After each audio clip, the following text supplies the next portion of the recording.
Eric Kimungungi, CEO AAR Grow, has warned stakeholders to avoid mistakes made in communicating about GMOs and instead take a fresh approach when it comes to communicating emerging technologies like genome editing. Misinformation of scientific factors has been said to be a burden towards importation of genetically modified organisms.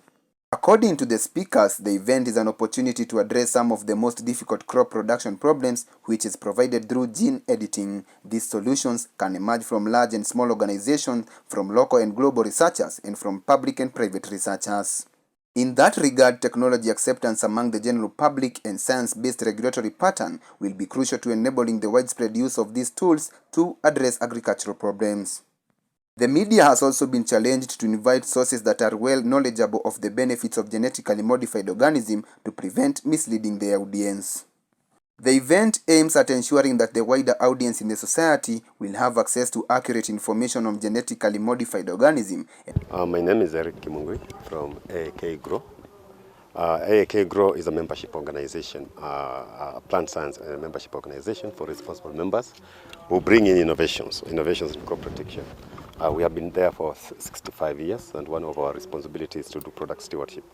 Product stewardship simply means following up your products, making sure that the stakeholders, the farmers, the distributors are using the products in the most appropriate way, the way they have been approved by the government authority bodies.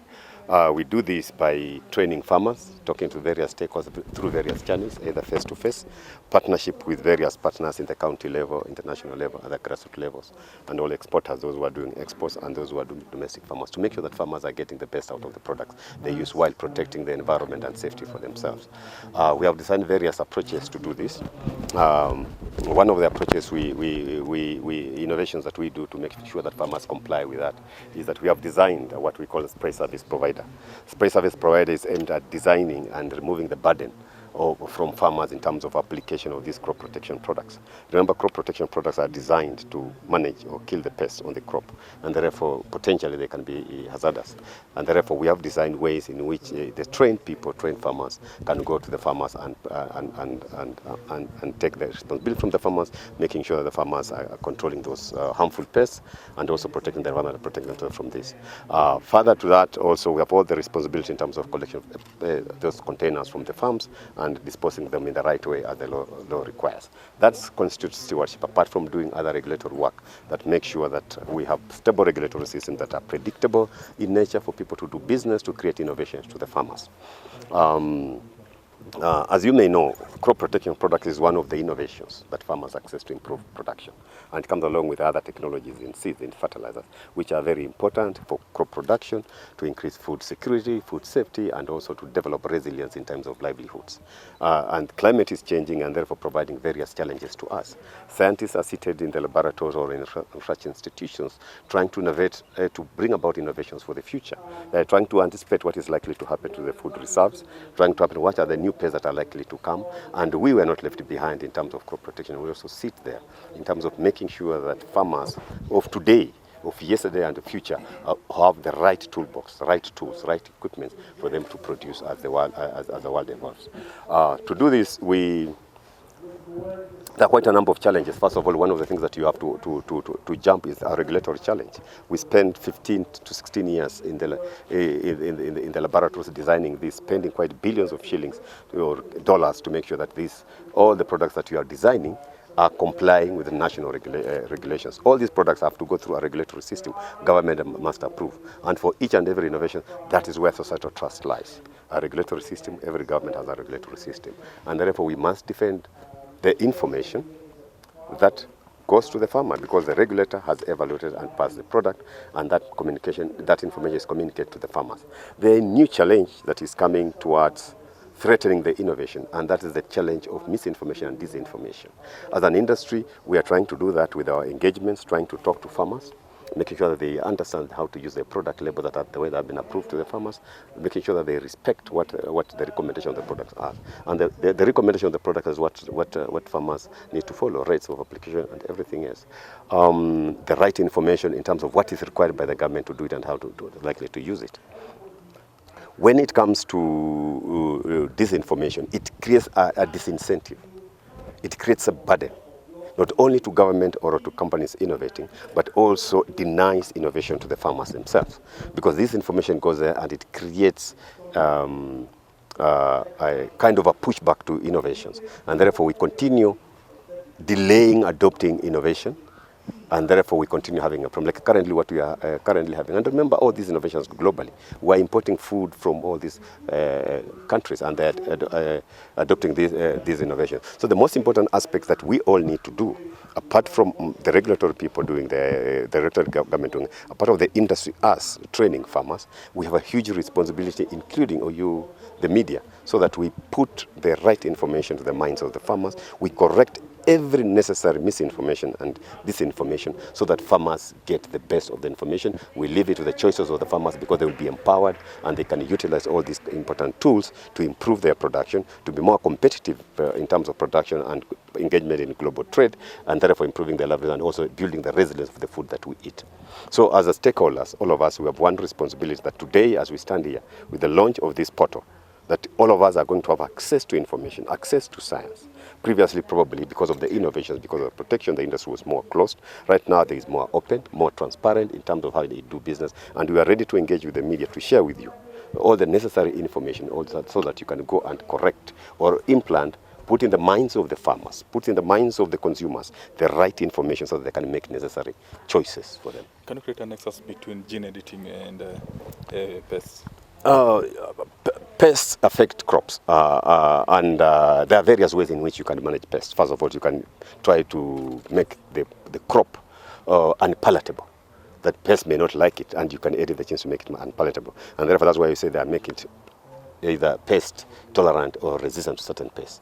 When you do that, then you are reducing an appetite. When you plant that crop in the competitive field, what is going to happen is that that pest will not attack that crop because that crop will not be palatable or suitable for it to use. In simpler languages, that's what we do. And this is when we work in with the industry, because the moment you do that, then you reduce the kind of damage that will necessarily come, losses that is likely to come out from that pest. And if it comes out that because of the interaction with the environment, there are certain level of pests that can come in, then the pest control product can be used. And therefore we talk about integrated crop management, integrated pest management, where all these technologies, starting from choice of seeds, where probably you had that gene edited in it, the sites, the environment, and finally, when you make a final decision that you are going to use a crop protection product, all of them must work together into an integrated approach. So all these approaches, innovations, are aimed at making sure that whatever the seed, the promise in the seed, whatever the yield that is promised in the yield, that the crop protection product or those initiatives that are done in terms of gene editing are meant to guarantee the yield that is required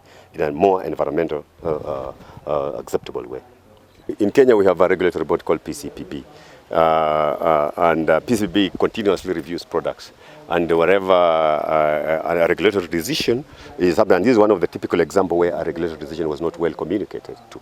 When a regulatory decision comes on compliance, then there's communication that a regulatory decision, when a product, for example, is restricted, it means it's restricted for certain use, for example, on edible crops. But it can find its own its use on, let's say, to non-cropped areas, for example. It can find its own use on cereals, for example, because crop pest specificity is different. What I mean is that a crop, a pest, and the residues in that food will be different from crop to crop, and therefore the approval goes in crop by crop. So the recent decisions or regulatory decision arrived at, still communication is ongoing, and it must be put in the right context, what it means by restriction, what it means by banning, how long it takes, what process you follow. So that process is still there. PCB will communicate further on what is happening, and that is a normal, usual process they go into reviewing products depending on how the circumstances are. Okay. Thank you. Yeah, my name is Dr. Paul Chege. I work for ISA Free Center as a senior program associate.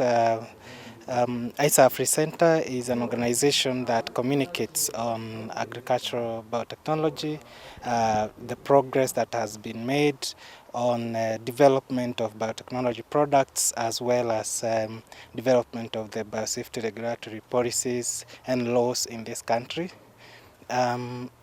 Concerning genome editing, this is a new frontier in agricultural biotechnology innovations, where we are able to make small changes in the genome of a product without necessarily having to introduce new genes. So a new way of introducing resistance to pests, a new ways of coping with the climate change realities like drought resistance and all, without necessarily having to introduce a new gene from another organism. And I would say that it is the right time for Kenya and Africa to be counted as biotech evolution is taking place, because we are talking about evolving tools in agricultural innovations, and it's time for Africa and Kenya specifically to be counted. And we are making very significant steps. Kenya has already published regulatory guidelines that will inform how we adopt this technology. And so far we have National Biosafety Authority, which has the mandate of approving biotechnology innovation projects, has already approved 3 projects. One of them is on control of striga weed. That is a menacing weed against sorghum and maize and other cereals. So I think genome editing is it can be taken up, and it stands to address a lot of challenges that may not be solved through chemical control or other methods of control.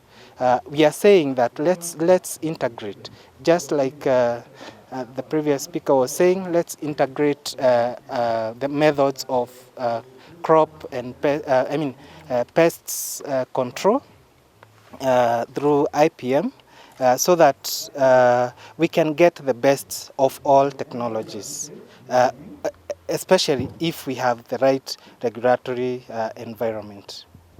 Thank you very much. Maybe just to get 2, 10, 1.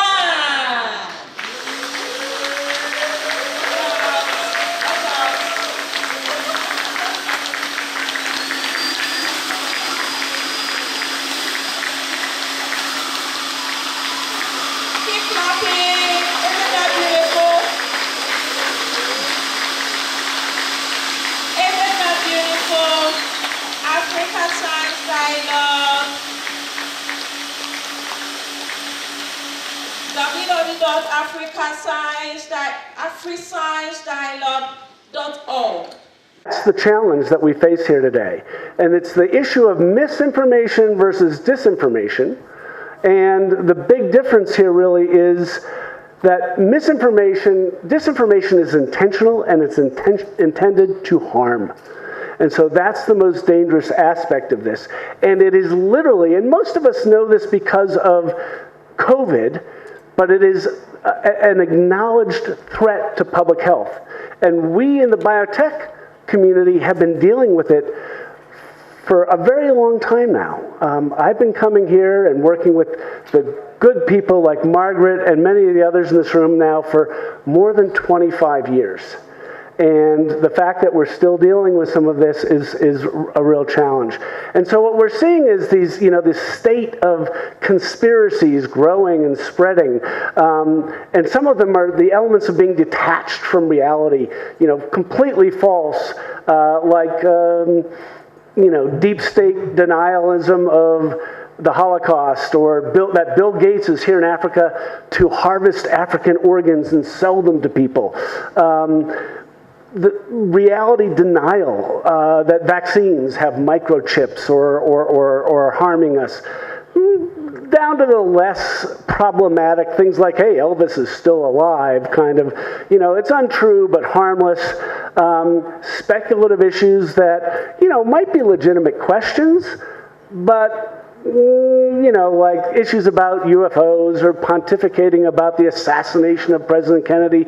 These are things that we're all relatively familiar with. But there are also some elements of conspiracies, so to speak, that actually did happen. Watergate, the Tuskegee Challenge, etc.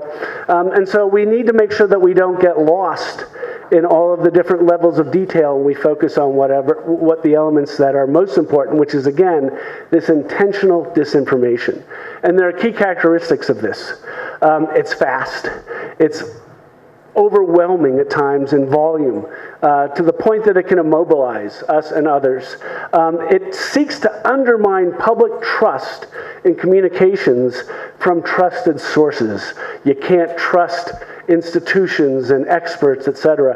And it offers rebuttals to anything that you want to claim that have varying accuracy or more likely inaccuracy. That's all about destroying confidence in people in what they're hearing.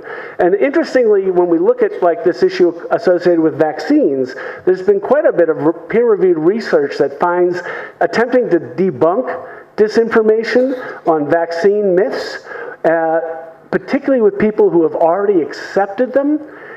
If you just share facts with them and they've already accepted that they don't believe in vaccines, you'll actually make the problem worse. So when you saw earlier and some of the other researchers pointing out positive information helps and moves people, it does, but we have to get it to them before they act on the negative information. So it's always important to be out front with all of that. But more importantly, why does this land? There's a fellow, an economist called Cipolla, who sadly he's passed, but in the 1970s, he created Cipolla's 5 laws of universal stupidity. All right? And this is, I got to be careful. This is not to say and suggest that people who fall into some of these categories perhaps, and we've all been in one or more of these categories at some time, are stupid. It's an economist's definition that he's defining stupidity, or the lack thereof, as are you doing stuff that's helping yourself, and are you doing stuff that is helping others? And so we can think of, you know, intelligent people up in that top corner. They've done well for themselves, but they've also done good things for society. You can pick and choose who you might put up there. People will disagree perhaps with my choices. Like I might put Bill Gates up there. He did really well for himself, but he's also done a lot of good work for society.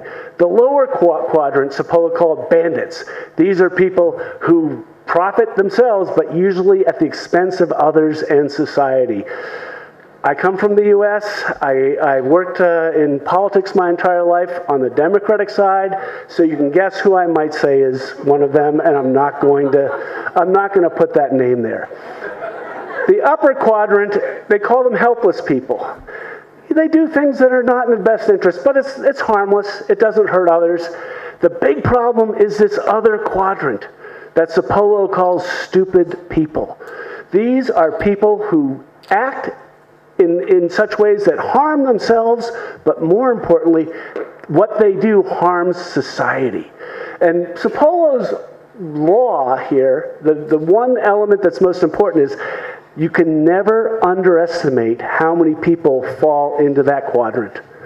It is a rich environment for disinformation. And so if you think we're going to just win everybody over with facts, if there are competing interests out there giving disinformation, you will be surprised and not tell long stories. But we used to be at the position of no information at all, to now that we are talking about misinformation.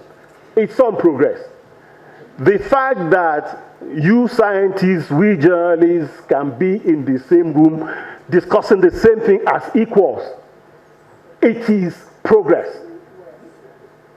The fact that we are not talking about no information at all, now we are talking about misinformation, it is progress. So let me just quickly refer to good enough. Jay talked about disinformation, so I'm not going to go to that area at all. But the difference is that disinformation is misinformation in essence, but that has corporate backing. It's usually something that comes from state actors or non-state actors powerful entity. What we have been having in Africa since HIV/AIDS, which was when I started following, has been misinformation.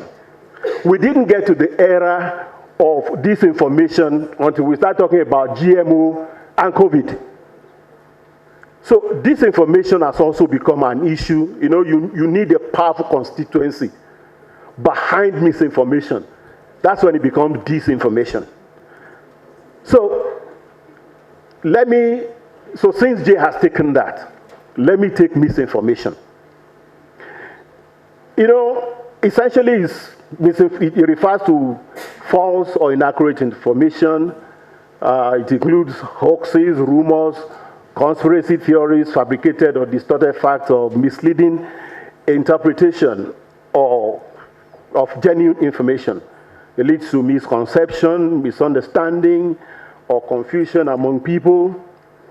And why does it happen? It's because as humans, we crave information.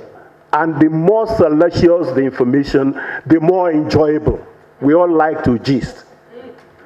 So it's okay, it's more enjoyable. People like to hear it, which is one of the standard gauges we use in news. We say, if a dog bites a man, it's no news. When a man bites a dog, that is news. Big deal. It's interesting.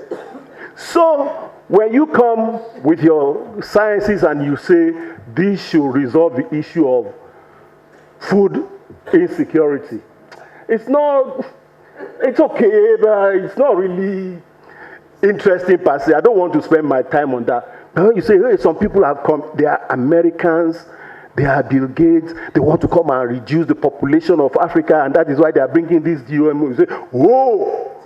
It becomes interesting. So we crave information. When there is a gap in information, it's when you bring it in an interesting format. We are all interested in that. We like to hear stories. And it can come from people who are ignorant. They are just not, they don't know enough. And they need to say something. Because we are sitting on the same table, I need to say something. If I say you are from Malaysia, whatever comes to my mind, if I don't know enough, I'll just say it.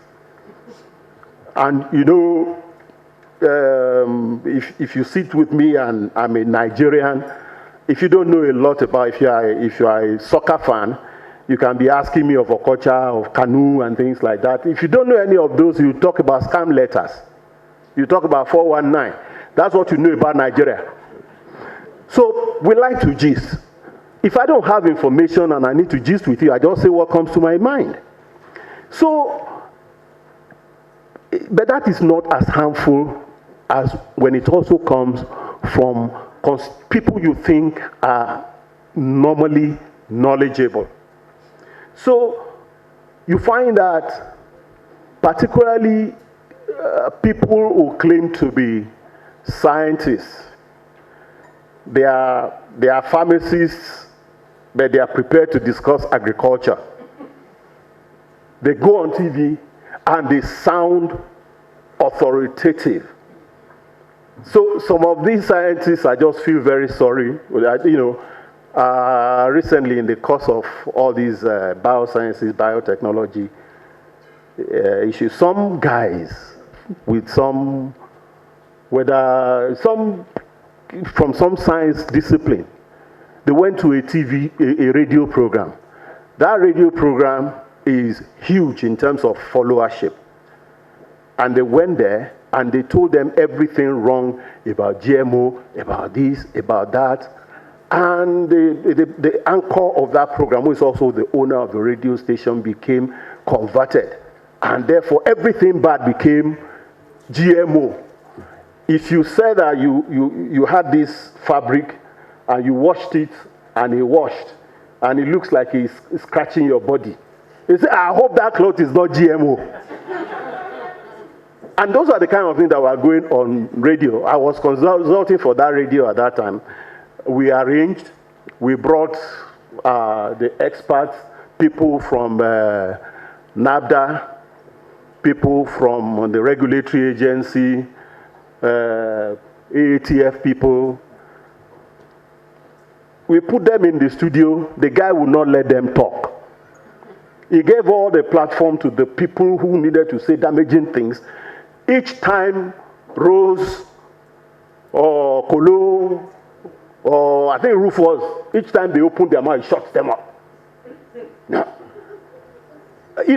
because he already made up his mind based on the interesting thing that he heard. So when you have these people who are not knowledgeable at the subject level, it becomes a whole lot of problem, and we are facing that. This is different, this is not even disinformation, this is misinformation, even though we had at the beginning this problem of disinformation. Somebody in Nigeria became the global president of one of these Greenpeace-like agencies. Let me not mention the name. He became the global president and he lived in Nigeria. It was the same time we were trying to introduce GM products and things like that. So why are you president if you will sit in your country and then people will be talking about GMO?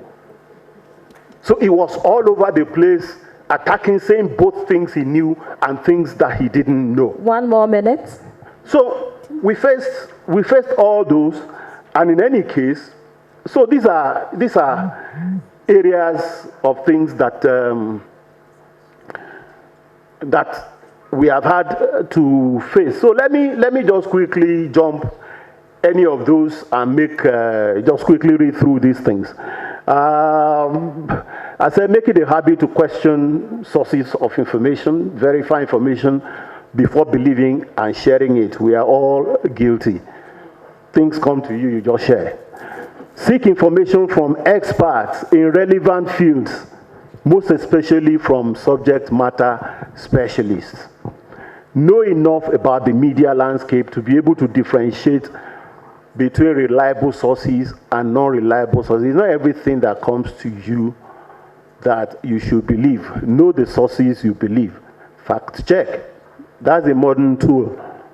Almost everything that appears on the internet now can be fact checked. Acquire the tool. If you don't have the tool yourself, consult third parties.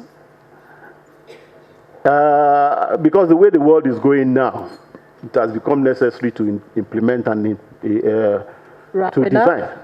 And just 30 seconds. You need to implement awareness campaigns. Donors can devote some fund to this. But most importantly, frame your own narratives. Consumption of media has become user-driven. The likes of Linda, the likes of myself are not as powerful as we used to be. You used to call editors gatekeepers. They used to set agenda. Forget about it. In those days when social media just started, they used to go to conventional media to pick stories and post. But now is the mass media that scavenges social media for stories. Frame your own narratives. Find a way of framing your own narratives. And in doing so, mind your language. In the morning, somebody was talking about, how to consult people in language and things like that. It's still relevant. I have one issue in Nigeria. Taking more than 30 seconds. Just that. Last statement. We have this technology that we have adopted, and we call it PBR cowpea.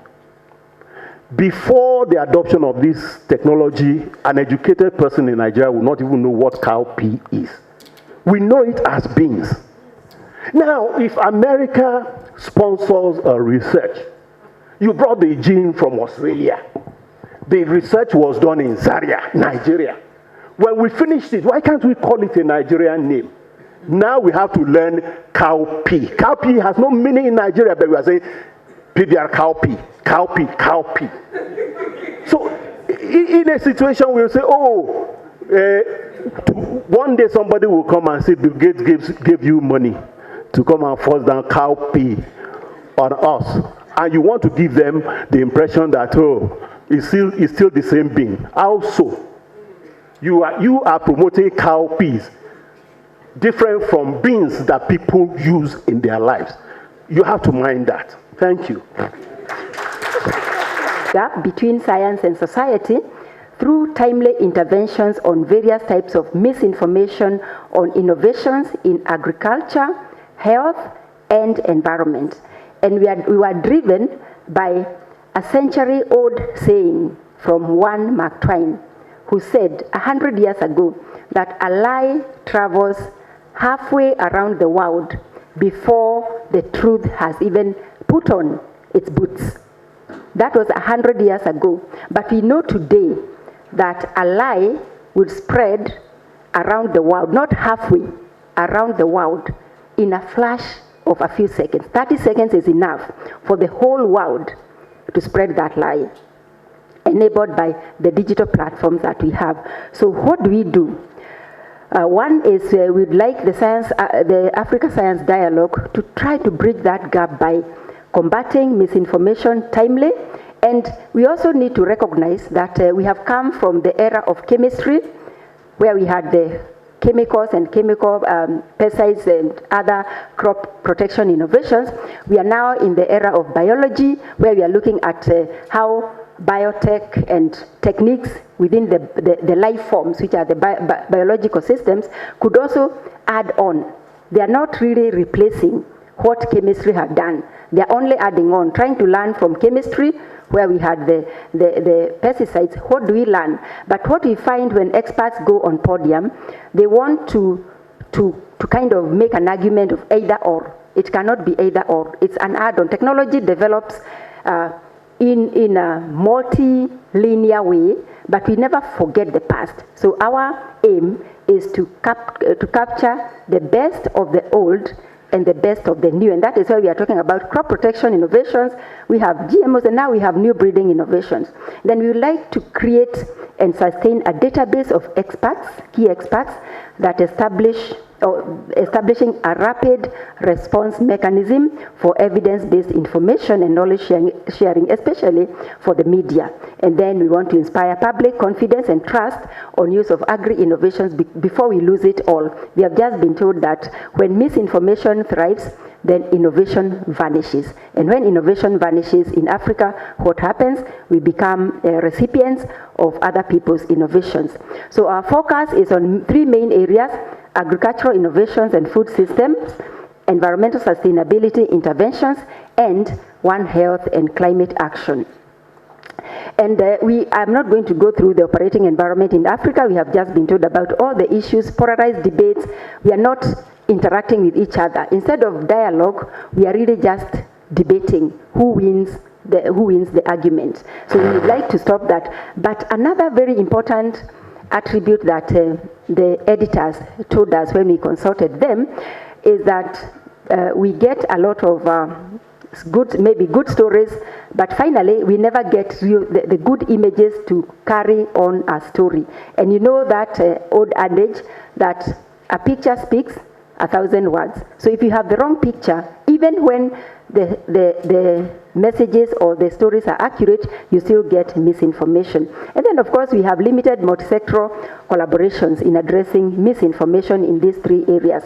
And I just want to give one quick example. Forgive me, I live in Kenya, so I'll give the Kenyan example. Now, 1 year ago, almost, in October, the new government of His Excellency Dr. William Ruto lifted a 10-year-old ban on use of GM crops. But now we have this polarization. We have a lot of political activism which attracted that decision, where in the middle we have our president. That's our president, for those who don't know him. Our president. And our president is very convinced that what we need are innovations through science and technology. On the left side, it should be a right side, we have the chief opposition leader, who has Actually, I know there's a study that was done recently by one of another group that said that he was leading in misinformation on many areas, including modern biotechnology. And he has been talking about how European countries, or other countries have all rejected these new innovations because they harm people, they harm the environment. And he is very, very influential. He's a very powerful influencer. So anytime he makes that statement, we lose 500,000 Kenyans. Then on the other hand, on the other side, the extreme side, we have one of our government ministers. He's the minister of a very key ministry, trade. And so, there's one time after all the debates, he came and made a statement that being in Kenya anyway, you are a candidate of death, and there's nothing wrong in adding GMOs in the basket of those things that will kill you. Again, so the president is left here in the middle. He is trying to defend. We have had the strongest political goodwill in this country, where we had the president himself coming and saying, I want my scientists to work and deliver products because I want Kenya to be competitive. I want Kenya to be one of the countries in Africa that will feed other countries, not receive food aid. So if amid all these kind of contradictory statements, again we lose another half of the population. Then we have had a lot of activism and contradictory statements. You know, we have had even those are denying about climate change impacts. They are not there, and we know most of them. We have had challenges, for example, in a country like Sri Lanka, where some misinformation led to withdrawal of inputs like fertilizers, and you know what happened. Many of you know, followed the food process in Sri Lanka and so on. And now, the worst of it all is even when new breeding innovations are coming into play, the lessons of the old, or the sins of the old in terms of the media and the editors using pictorials, they have continued using this kind of pictorials. And we've been trying to sensitize the journalists about the dangers of using this kind of images that start creating an impression that scientists are just there to play with nature and to do things that nature cannot do. So, they are cutting across, including religious beliefs, because you can imagine when the Muslim community sees something like this, coming soon GMO oranges from pig genes, what do they think scientists are doing? You are challenging their faith, and yet all these things are not done. Now, this is one of the classical examples, the maize, the maize with a syringe, and as Madam Diran, Chair, please be wrapping up for me. Okay, as Diran was talking about language, cowpea and beans, I just thought about corn and maize. In Africa, we have nothing like corn. It's maize. So when you come and say it's corn, it seems to be foreign. So we have had a lot of media, negativity, but I must also acknowledge and appreciate the efforts that have been made by many of the science editors. They have really been trying to keep that, and we are seeing more accurate information. Now, when it comes to framing the new breeding innovations, again, we have started seeing that even scientists are continuing to overclaim about the power or the contribution of gene editing, and the same images are coming into the media. So we thought there's really something that we need to do in these inappropriate images, and also toning down the excitement of the scientists in the way they communicate about new innovations. Instead of talking about revolutionary, let's talk about evolving technologies and so on. So here we are now. So we are going to launch this portal. It's called the Africa Science Dialogue Portal, and that is the website and the webpage. It's an interactive portal for addressing misinformation, and it's really trying to connect science and society for a prosperous Africa, so it's for all of us. And what the first step that we thought it should do is to create an image database so that we can get images on innovations in agriculture, food systems, health, environment, One Health, climate action. So if you're out there and you have nice images that we can use to the portal, please join us so that the editors can get enough photos to choose from when they are finally publishing the article. And now I want to call upon Walter Langat. just to come and do a short demonstration on how to register and use the portal. So we are going to have experts, so you can register as an expert, you can register as a journalist, and you can also register as a gatekeeper. We appreciate our policymakers. We'd like the policymakers to also use this portal when they need to interact or to